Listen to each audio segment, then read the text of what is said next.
میرے پیارے ساتھیوں اور دوستوں، السلام علیکم ورحمۃ اللہ۔ میرے پیارے بھائیوں اور بہنوں، آج کی ویڈیو میں ہم آپ کو بتانے والے ہیں عرب کی ایک مشہور عالمہ کی ان نصیحتوں کو جو اس نے اپنی بیٹی کو اس کے شوہر کے ساتھ وداع یعنی رخصت کرتے ہوئے کی تھی۔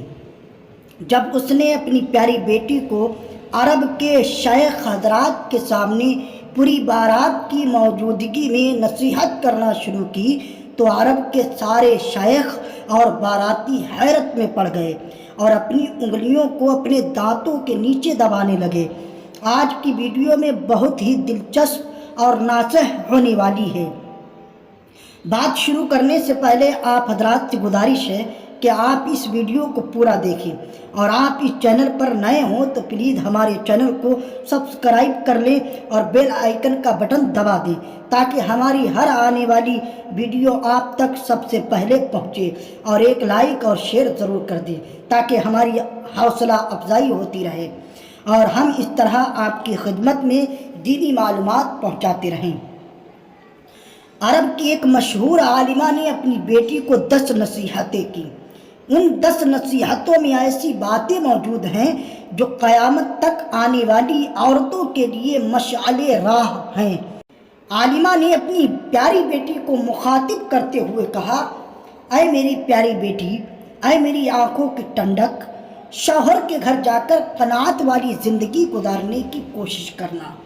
شوہر کے گھر جو دال روٹی ملے اس پر راضی رہنا۔ جو روکھی سوکھی شوہر کی خوشی کے ساتھ مل جائے وہ اس مرغ پلاؤ سے بہتر ہے جو تمہارے اصرار کرنے پر اس نے ناراضگی سے دیا ہو۔ دوسری بات عالمہ نے یہ کہی کہ میری بیٹی،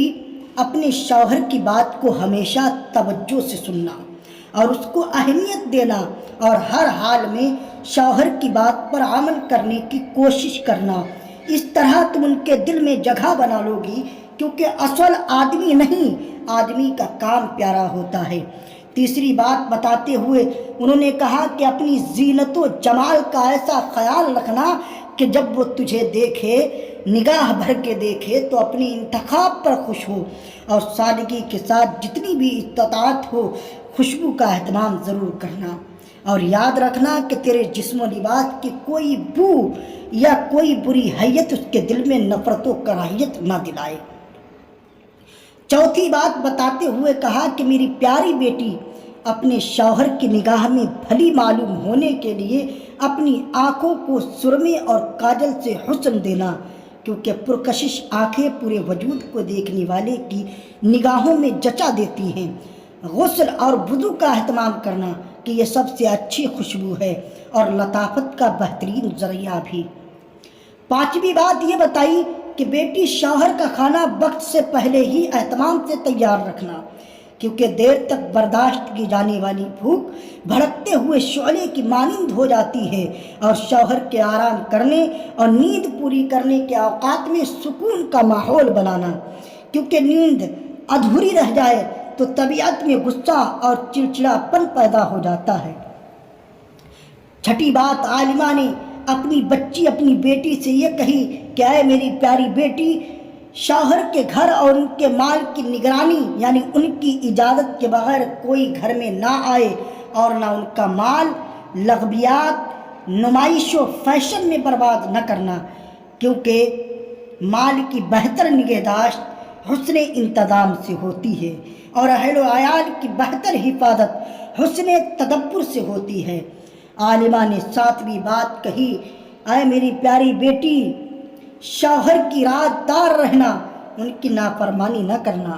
کیونکہ ان جیسے بارعب شخص کی نافرمانی جلتی پر تیل کا کام کرے گی، اور تم اگر اس کا راز دوسروں سے چھپا کر نہ رکھ سکو گی تو شوہر کا اعتماد تم سب پر سے ہٹ جائے گا، اور پھر تم بھی اس کے دو رخے پن سے محفوظ نہیں رہ پاؤ گی۔ آٹھویں بات انہوں نے یہ کہی کہ میری بیٹی، جب تمہارا شوہر کسی بات پر غمگین ہو تو اپنی کسی خوشی کا اظہار اس کے سامنے نہ کرنا، یعنی اپنے شوہر کے غم میں شریک رہنا۔ شوہر کی کسی خوشی کے وقت غم کے اثرات چہرے پر نہ لانا، اور نہ ہی شوہر سے ان کے کسی رویے کی شکایت کرنا۔ اپنے شوہر کی خوشی میں رہنا، خوش رہنا، ورنہ تم ان کے قلب کے مقدر کرنے والی شمار ہوگی۔ عالمہ نے نبی بات بتاتے ہوئے کہا، بیٹی اگر تم شوہر کی نگاہوں میں قابل احترام بننا چاہتی ہو تو اس کی عزت اور احترام کا خوب خیال رکھنا اور اس کی مرضی کے مطابق چلنا، تو تم شوہر کو بھی زندگی کے ہر لمحے میں اپنا بہترین رفیق پاؤ گی۔ عالمہ نے 10ویں بات بتاتے ہوئے کہا کہ بیٹی میری اس نصیحت کو پلو سے باندھ لو اور اس پر گرہ لگا لو کہ جب تک تم ان کی خوشی اور مرضی کے خاطر کئی بار اپنا دل نہیں مارو گی، اپنی ارمان، اپنی خواہشات کا گلا نہیں گھوٹو گی، اور اپنے شوہر کی بات رکھنے کے لیے تمہیں اپنی پسند و ناپسند اور دیگر خواہشات کو دبانا ہوگا۔ اگر تم ایسا نہیں کرو تو تمہاری زندگی میں خوشیوں کے پھول نہیں کھل سکیں گے۔